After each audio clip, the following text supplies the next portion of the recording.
ihtiyaç duyduklarını daha bilmedikleri bir teknolojiye, şu an var olmayan mesleklere ve kendi sebep olmadıkları problemlere karşı hazırlamalıdır. İşte bu oturumda kendisi bizlere bu temalar çerçevesinde esas zorluklara ve etiğin geleceğimize oynadığı ve gittikçe daha da büyük olan bu role odaklanarak keşfetmemizi sağlayacak efendim.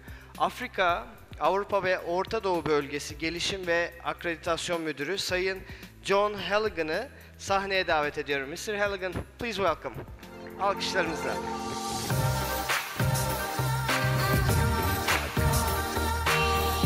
Thank you. You're welcome.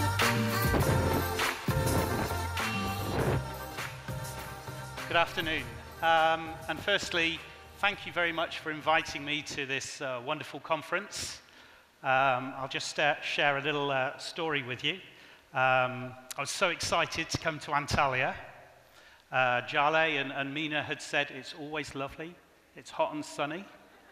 So I packed my shorts, I packed my sun cream, I packed my sunglasses. My wife was so jealous. She rang me last night. She said, "How's the conference?" "Phenomenal." "How's the hotel?" "Amazing." "What's the weather like?" "Hot and sunny." So just keep that a secret. As far as she knows, it's hot and sunny here. Okay, so a little bit.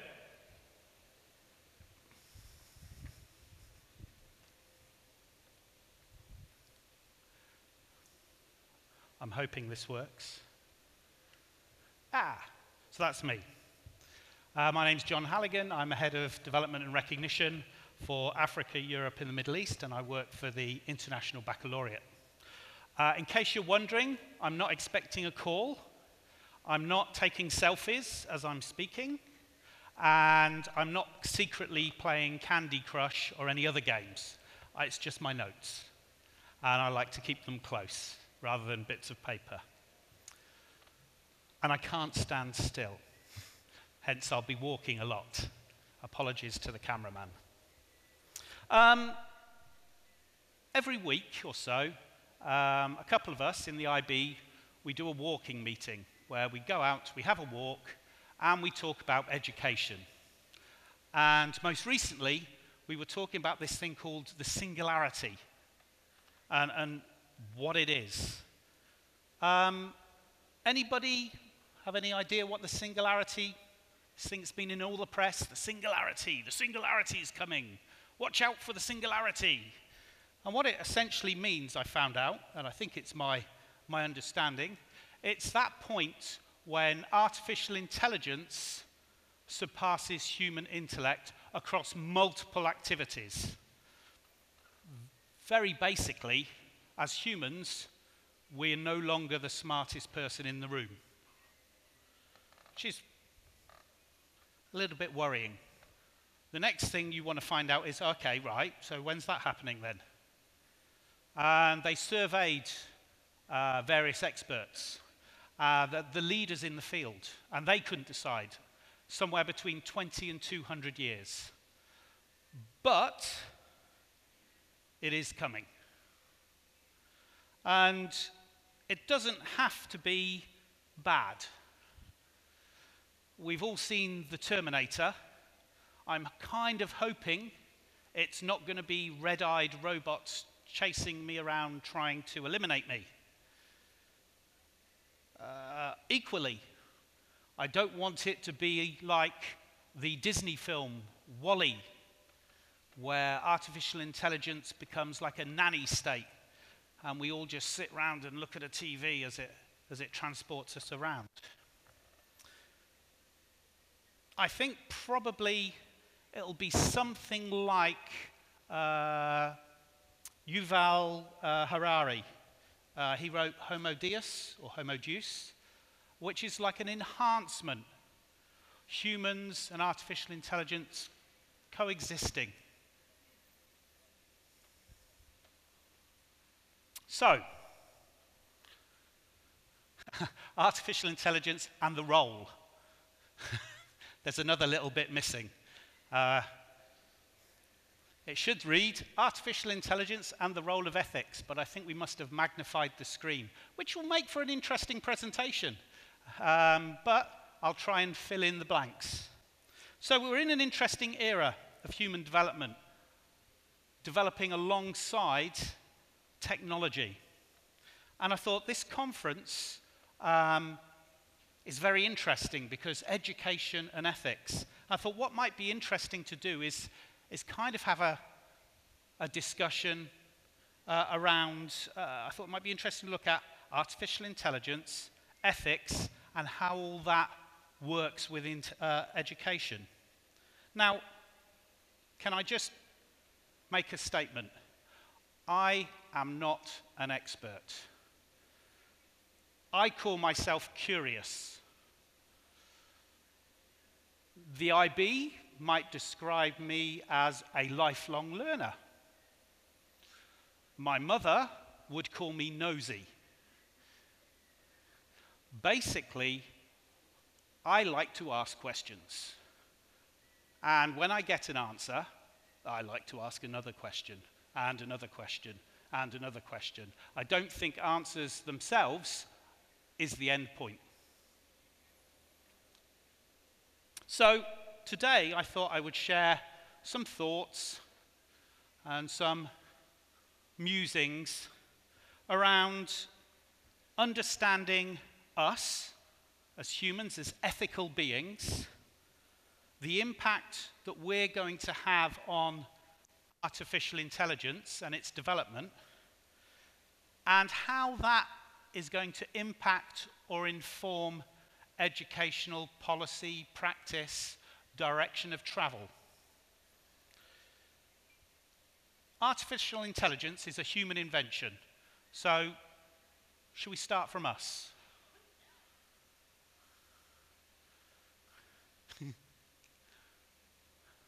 Okay, so I'm going to show you a video in a minute. And I'm going to ask you to watch it very, very, very carefully. Because I'm going to stop it at certain points, and I'm going to ask you what's going on. What do you see? What's happening? And I'd really appreciate it if you said something back. Otherwise, this is a very lonely conversation stood up in bright lights. Could we play the first part, please? And I apologize for its blurriness. Okay. An event seen from one point of view gives one impression. Okay, pause it there. Thank you. What happened? What did you see there? Can anybody share? It was very quick. There's somebody running. Okay, running with purpose. Yeah, running away. Running away from somebody. Okay. What did the lady in the door do? Did you see? She stepped back a little bit. Okay. So there's somebody. And what did you think of how he looked? He looked a little bit panicked, okay. And we might have a look at him and how he's dressed and decide, ooh, he's interestingly dressed. Let's look at the next bit, please.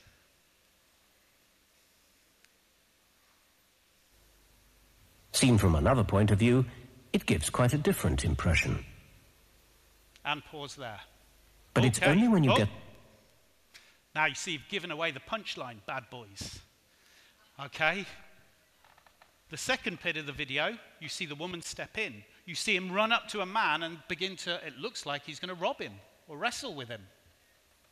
So from that perspective, we think, oh, crikey, that's there's a violent act going to take place. Now play the rest, please. Play. The whole picture, you can fully understand what's going on.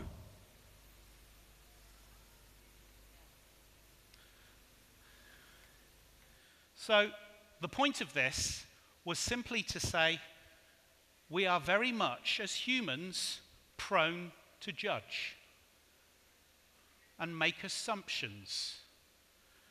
And we try to do that by creating stereotypes. You're probably all judging me now, maybe conscious or unconscious. It might be about my level of attractiveness or not.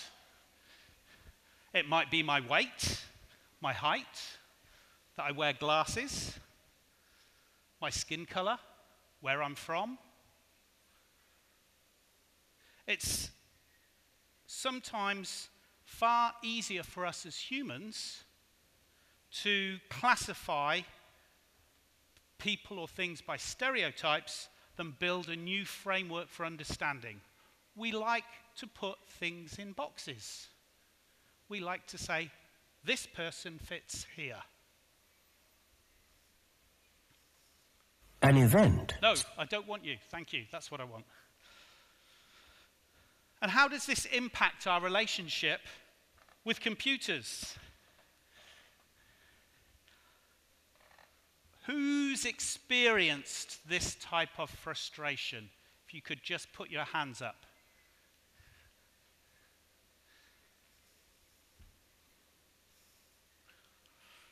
I think we've all at one point or another had this experience.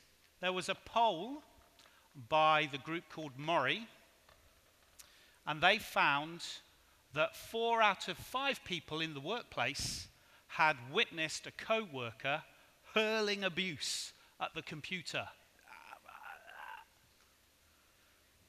3/4 of them had witnessed a co-worker or even themselves swearing at the computer.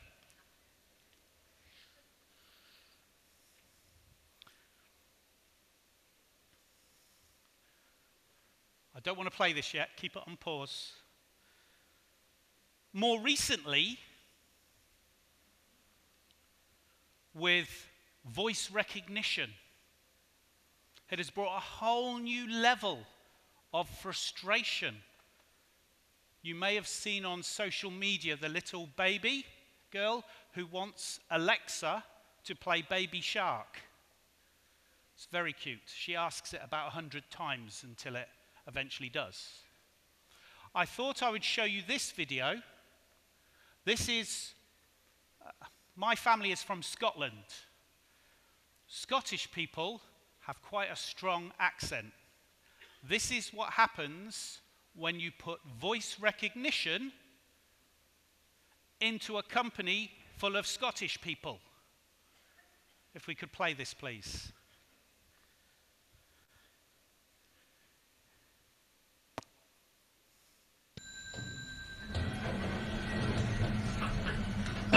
What's the buttons?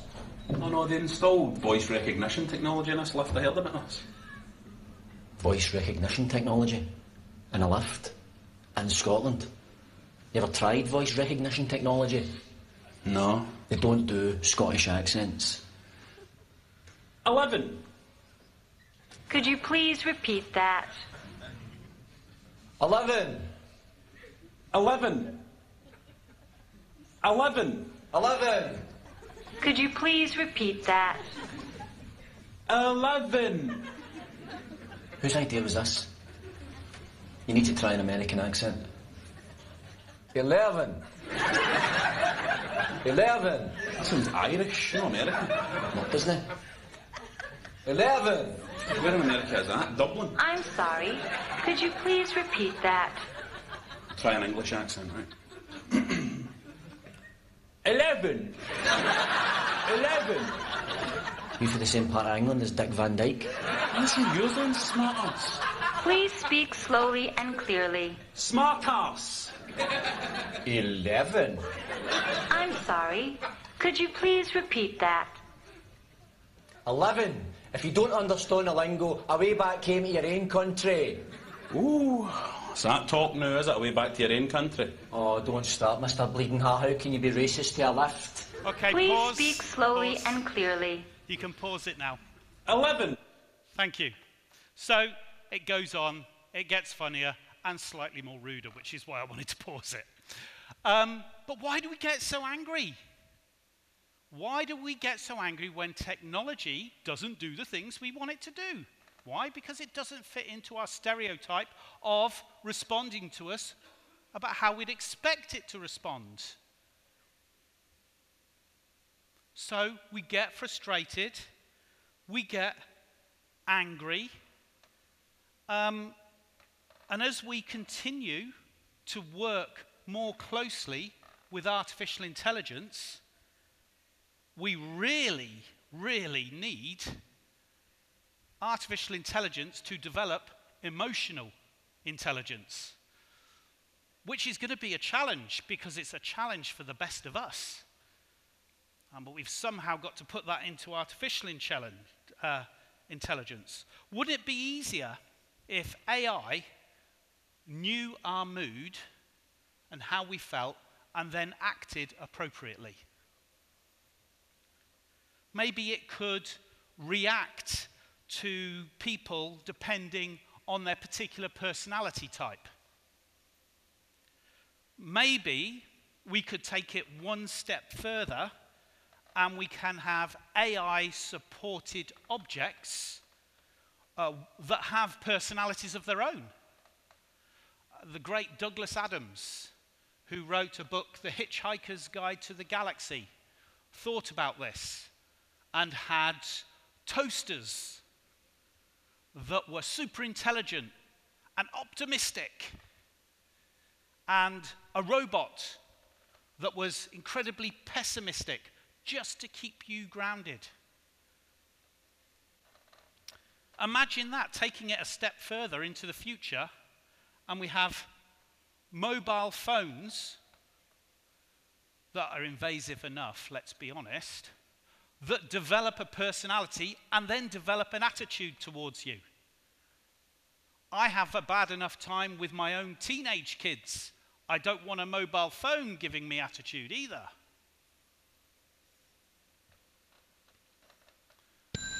Nope, there. Good. However, companies are exploring how AI can detect emotions. There's AI in call centers that monitors voice patterns so that they can see when a customer on the other end of the phone is about to lose it. There's AI in learning environments to see when there's a drop of student engagement because students are getting bored. So we better watch out for that one if you're a teacher. There's AI systems in cars that can detect when a driver is getting drowsy. But do you know what really, really freaks me out? Is when artificial intelligence can detect emotions better than us. Let me give you some examples. In 2012, an AI system could successfully differentiate fake smiles and genuine smiles better than any human. In 2015, AI lie detectors outperformed their human counterparts. And in 2017, AI started to focus on and started to understand what we look like and what we sound like when we're depressed or even suicidal. These are great advances in some ways, but my concern, or what sends a little bit of a shiver down my spine, is that advertisers, governments, and maybe even criminals could use this knowledge to manipulate or discriminate against us. Now let's pause on this. Discrimination. It's a very human response. All of us discriminate, whether unconsciously or consciously. There's a lot of workplace evidence to back this up. If you have, and this is what the research points to, BMI, body mass index, of over 30%, you are generally paid less. There is research that points towards if you're good looking or attractive, you're paid more. You're regarded as trustworthy. You're regarded as being more intelligent. And we haven't even touched there on gender bias, racial bias, or bias about where you were brought up or where you were from. So imagine if we could take this human prejudice out of the equation, and we could have AI tools in the workplace that acted as an objective tool that leveled the playing field, so things like that didn't happen. And this brings me to my point. Humans are developing artificial intelligence systems. Humans are fallible. The problem, therefore, is, and the first problem that I see is if we're developing, let me go back. The first problem is this, with artificial intelligence development, is us. There's a computer science acronym called GIGO, G-I-G-O.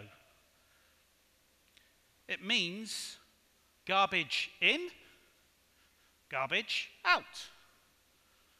Okay? If the data you put in to a system is bad, then you're going to get rubbish out. Now, because we as humans tend to trust technology, what happens is it becomes garbage in and gospel out. It's almost whatever the computer telling us, we believe on a biblical level. And that's evidenced by the absolute spread of fake news and how popular it is that we're not questioning this. Fake news sites depend on us believing what is written, what's been churned out. Now, if we add artificial intelligence into this system with its ability to develop its learning process, we potentially get something much, much, much worse. And that would be an acronym, and I forget the man that coined it, is BIBO, B-I-B-O. That's our biased data going in, and what comes out is bigotry.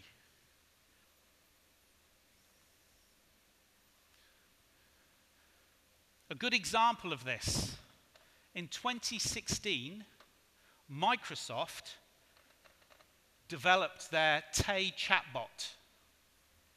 Okay? They then gave it a Twitter account and let it loose on humankind to learn from its responses, its interactions with us as humans. Sad to say, in 24 hours, it became racist, sexist, and had to be shut down. And why? It wasn't the AI system. It was the bad human crowd that it fell into.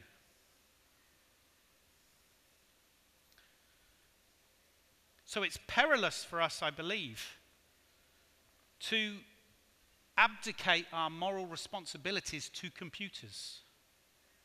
Another good example of this are fire rescue robots. And what researchers found when an alarm went off, and they were testing this, the fire robot would direct people to go and stand in the corner or go into a wardrobe or closet. And people did.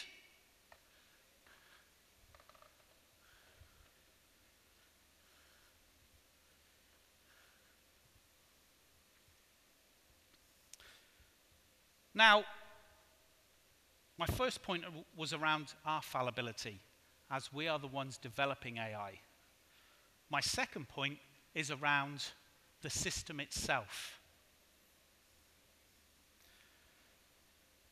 And that's really around how AI works. An AI system, very basically, decides what features it needs to use to get the job done. That's called auto-encoding, I've been told. And that allows it to generalize the learning process in order to classify things like speech or images or shopping patterns. But the problem here is that this auto-encoding happens in a black box.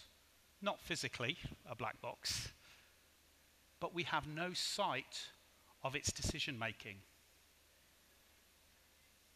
It's impossible for us to understand why AI is making the decisions it is making. It's not like a child when you say, "Oh, why did you do that? Tell me what led you to make that decision." With AI, I got told once, it would be like you having an MRI of my brain and then trying to figure out which football team I supported. It's nigh on impossible.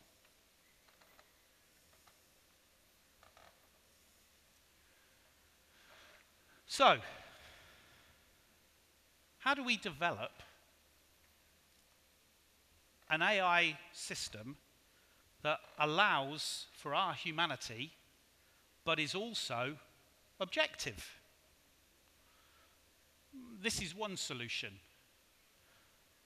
The German Ministry of Transport, they're hard-coding ethical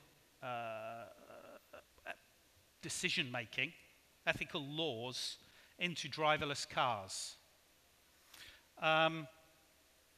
It's an interesting approach. My worry here is simply life's complicated. It's not always made up of yes and no's. And I worry that how will a driverless car figure out when a child runs into the road ahead of it and it's got the choice of the child or the adult on the pavement, what it does, and how do you code that?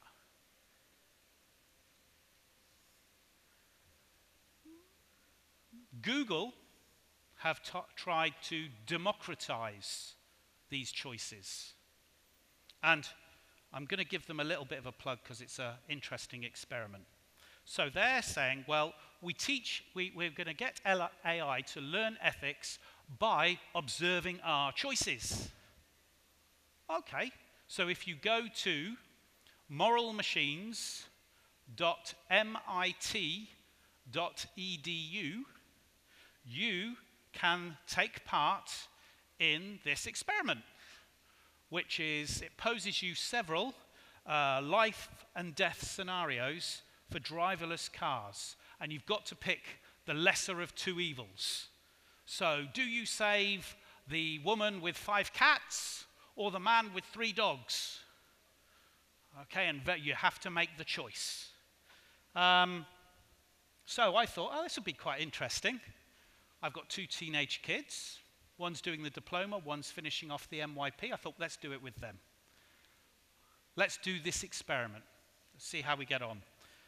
And I was so proud when they started. First 2 or 3 questions, Yeah, they really thought it through, the ramifications of their choices. Should I do, the ethical dilemmas, you could see them really grappling with it. And as time went on, they got bored. They were saying things like, well, how many more questions are there? And then even worse, they got blasé about their choices. Save the cats, kill the family, and they were just making random choices. And I'm worried this is all going into an AI system. And the basis of this thought experiment is the trolley problem. I don't know if any of you are familiar with the trolley problem. The trolley problem was, I won't go into it, but essentially you make the life and death choice. Okay, and it was to highlight, the whole point of it was to highlight ethical contradictions and start a dialogue. It wasn't, I don't think, set up so we could hard code some ethical laws into a driverless car. And I don't think in itself, whilst it is useful, I don't think it's a good idea for us to crowdsource ethics in isolation of other considerations when we're thinking about driverless cars. So what do we do? So maybe we need to create an AI system with high-level functions. Maybe we need to start looking at things like empathy. Perhaps we could model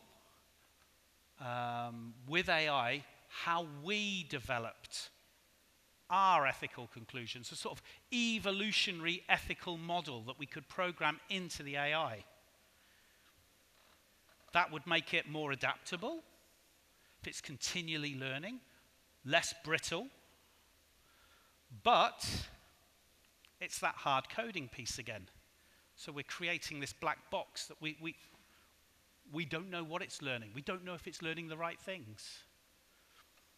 And in response to this, Google Brain, Microsoft, Harvard, MIT have developed this thing called the Hamlet strategy. It's quite interesting. Basically, it's developing an AI system that has an internal monologue. So it constantly reports, I did this because. Okay? So we're kept in the loop. Maybe it's also then important to, and again modeling our society, develop a second AI system that sits above the operational system. A sort of a parent, a nurturing AI. And so it guides it and informs. Now, if you also link this to an AI system that's developing emotional intelligence, maybe we can move towards an AI system that has empathy. And if today's software engineers are building the next generation of AI consciousness, surely it should have the capacity for both intelligent but also emotional interactions. If you think about our society, it simply would cease to function and wouldn't survive without our own empathetic abilities, such as goodwill, humanity, altruism. So, if it's true for us, why on earth would we not have it in artificial intelligence? So what does this mean for education?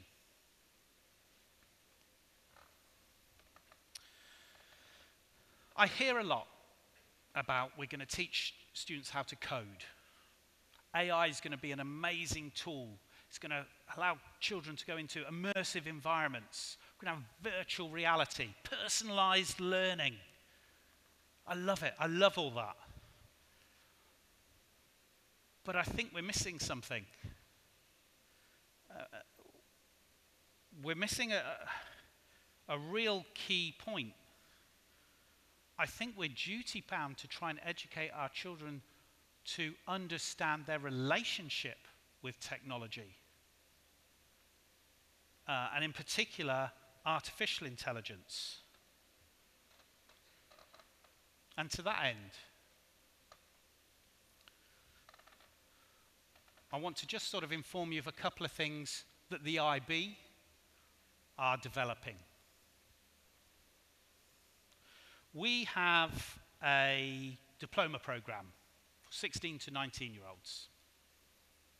And as part of that program, there is a core course.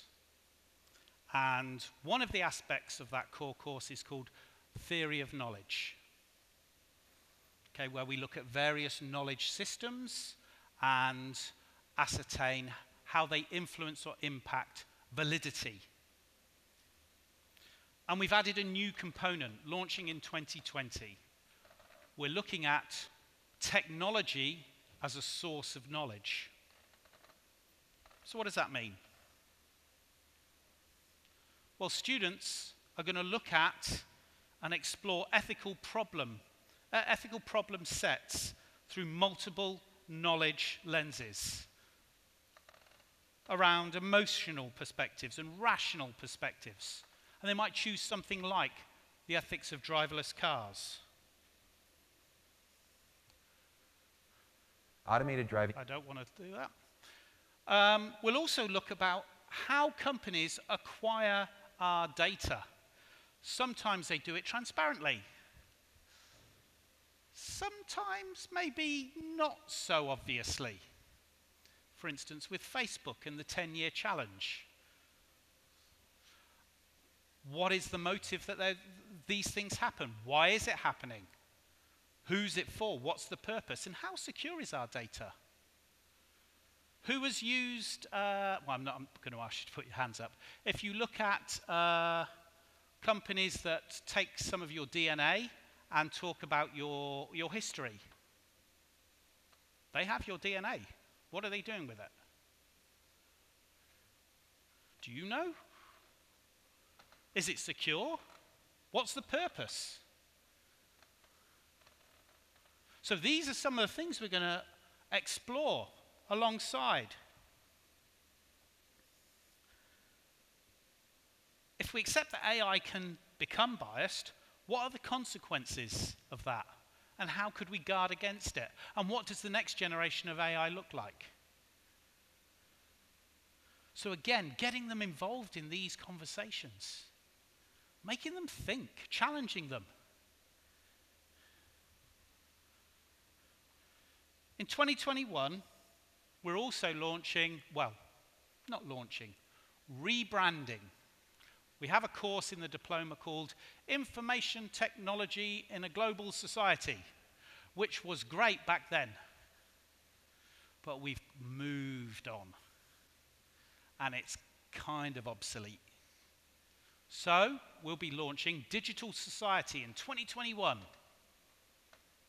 And this is new, it's innovative, and to be honest, very, very timely.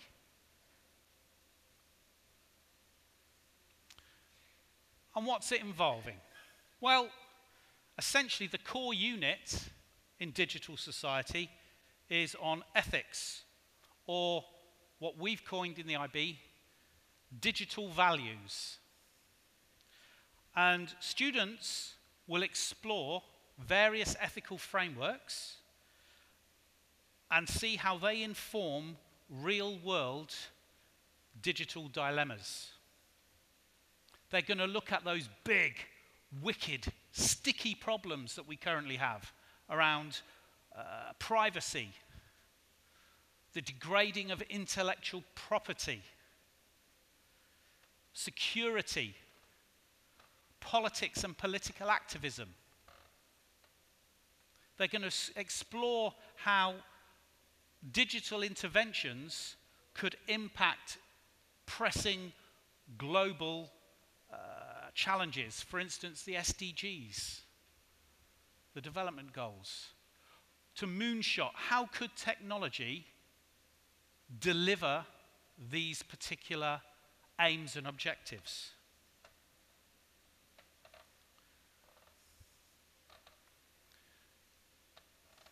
This is my last slide. I might have gone quite rapid. The final word for me is, I think, really in education, we've got to help our children understand and shape their relationship with technology, and not the other way round. Technology doesn't shape that relationship. AI doesn't shape that relationship. We need to. But they need to understand inherently what it is to be human and how technology can help that, and get them to understand how technology becomes an enhancement to humanity. And in the hope that, really, as Kerry Facer says, the challenge is not simply to figure out how to survive whatever the future throws at us, but how to create a world that we want to live in through education. Thank you.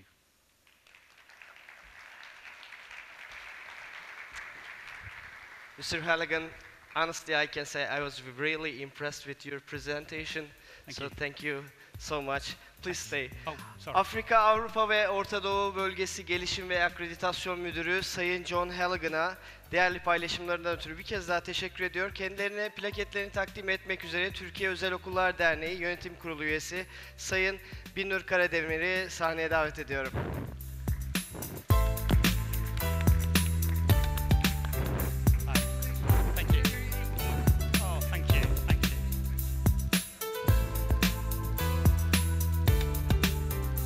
Evet, bu oturumdan sonra aramız yok efendim. Devam ediyoruz. Bir duyurumuz olacak. Derneğimizin ortaokul ve lise komisyonu üyelerinin katkılarıyla 27 Nisan'da üyemiz TED Rönesans Koleji ev sahipliğinde eğitimde duygular temalı 7. Orta Öğretim Çalıştayı gerçekleştirecek efendim.